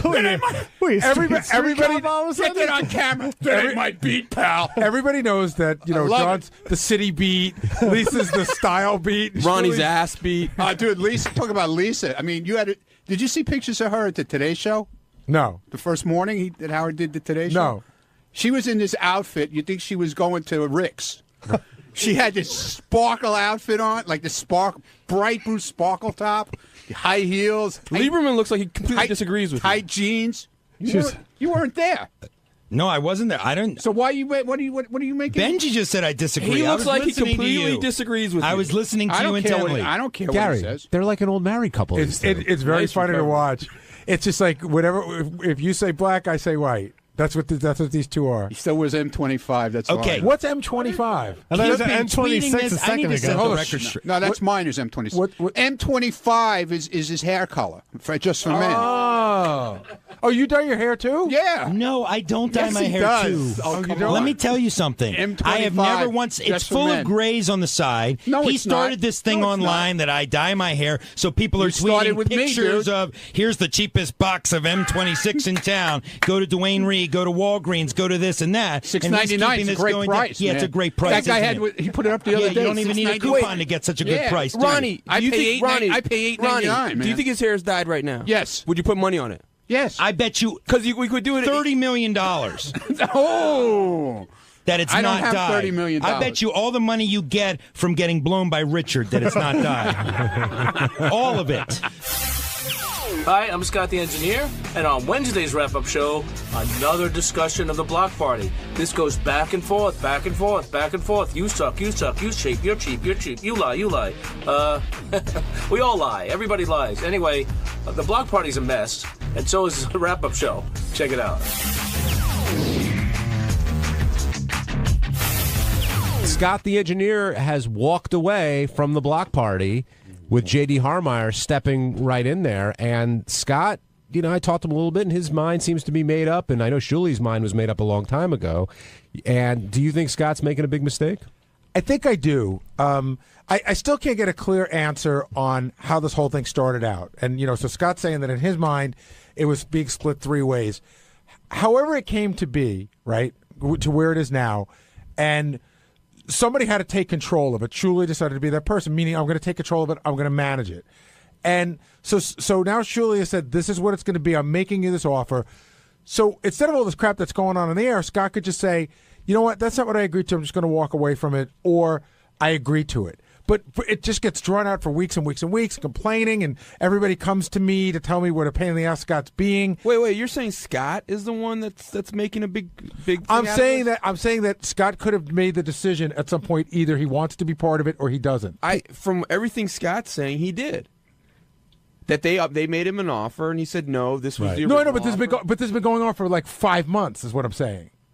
I don't see how you can pin it on Scott. I'm not pinning it on Scott. I'm saying that Scott can walk away from it, but I don't understand. That's what he's doing.